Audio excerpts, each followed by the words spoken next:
राजौरी के मिनहाल गांव में टाटा कंपनी के खिलाफ एहतजाज। जिले राजौरी के सब डिवीजन थाना मंडी की पंचायत मिनहाल गली में लोगों ने उस वक्त टाटा कंपनी के खिलाफ एहतजाज किया जब उन टावरों की वजह से उनके रिहायशी मकान व जमीन जद में आ गई।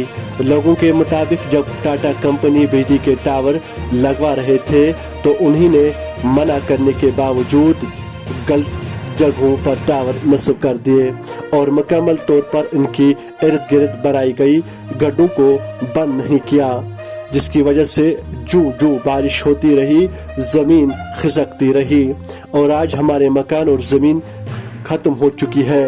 वही मकामी लोगों ने बोलते हुए कहा कि टाटा कंपनी ने जब टावर लगवाने के लिए जगहों का इंतखाब किया था तो लोगों की कोई भी बात नहीं मानी। अगर इस वक्त लोगों की बात मानी होती तो शायद आज इतना नुकसान न होता। देखिए माजिद सलाम के साथ जहांगीर खान की खास रिपोर्ट। हाँ, मुंशी खान है, मेरे बाप का नाम इकबाल खान है, मैं मोजा मनियाल में रहने वाला है।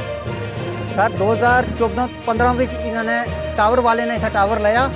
उस वक्त जनाब मैंने हर लिहाज ने कि सारा इलाका रुड़ने वाला इतना टावर नहीं लाने, लेकिन जोरो वरिया सर जदो कोप साढ़े नाल करी तो इतना टावर लाया, लेकिन थाना मंडी कोर्ट भी साढ़े को लिखिए दिता ने अगर कोई भी मकान की जद पहुंची कोई नुकसान पहुंचा उसने जिम्मेदार टावर कंपनी होती। लेकिन जनाब 2015 के जनाब इस वक्त सारा मकान सारी ज़मीन 3 कनाल ज़मीन सारी जनाब रुड़ी सारी खत्म हो गई। इस वजह से एक लत नहीं रख सकते हैं, लिहाजा इस टावर की वजह तो जनाब सारे मकान 5 मकान 3 भरा सारी 3 कनाल ज़मीन जनाब ये सारी खत्म हो गई। इस वक्त इन्हें की कोई साढ़े बाल बच्चे ना नहीं, साढ़े छोटे बच्चे इस वक्त स्कूलों में चाहिए ने, साढ़े माल स्कूलों में बदे जनाब। लिहाजा ये खाली हर रोज़ अच्छे आनंद के आज के करें के तार ला ये टावर किताब की खिंचा जनाब। इन्हें खाली अपनी बिजली ना रोड वाले खाली रोड वाले भी जनाब राती के किया। लिहाजा जनाब जो डी साहब की ये अपील करने हैं कि मौके रानी साढ़ा मकान देखे जान, साड़ी ज़मीन देखी जाए, या जनाब इस राहदारी से दी जाए, या साढ़े मकान या ज़मीन इन टावर वाले को जनाब क्लैम दवाया जाए, साढ़े बारे सारी ज़मीन के रक्षा की जाए।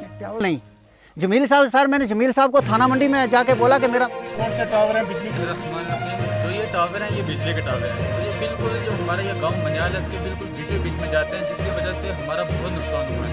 क्योंकि ये पहाड़ी इलाका, सबसे पहले बात तो ये कि पहाड़ी इलाके में हर जगह घर नहीं बन सकते, मकान नहीं बन सकते। और उसमें ये हुआ कि हमारी बहुत सी ज़मीनें जो मकान बनाने के काबिल थी वो तारों के नीचे आ गई, जिसके वजह हम वहाँ पर मकान नहीं बना सकते। उसके बाद दूसरी बात ये है कि जो ये रोड बन रही है, अब देखें बहुत सारे हमारे घर हैं जो इस रोड के बीच में आ चुके हैं। जो हमारी ज़मीनें थी जो बची हुई थी जिनमें हम अपना घर बना सकते थे, वो ज़मीनें भी रोड में आ गई, घर भी बीच में आ गई। तो अब हमारे पास ऐसी ज़मीनें नहीं बची हैं जिन ज़मीनों में अब हम आगे घर बना सकें। तो हमारी एडमिनिस्ट्रेशन से ये दरख्वास्त है, या जब बारिश होती है तो इसका बहुत सा इफेक्ट पड़ता है हम लोगों की, हम नीचे से गुजरना हमारे लिए दुश्वार हो जाता है, करंट नीचे आता है और इसकी बहुत सारा नॉइस भी होता है इस कार का।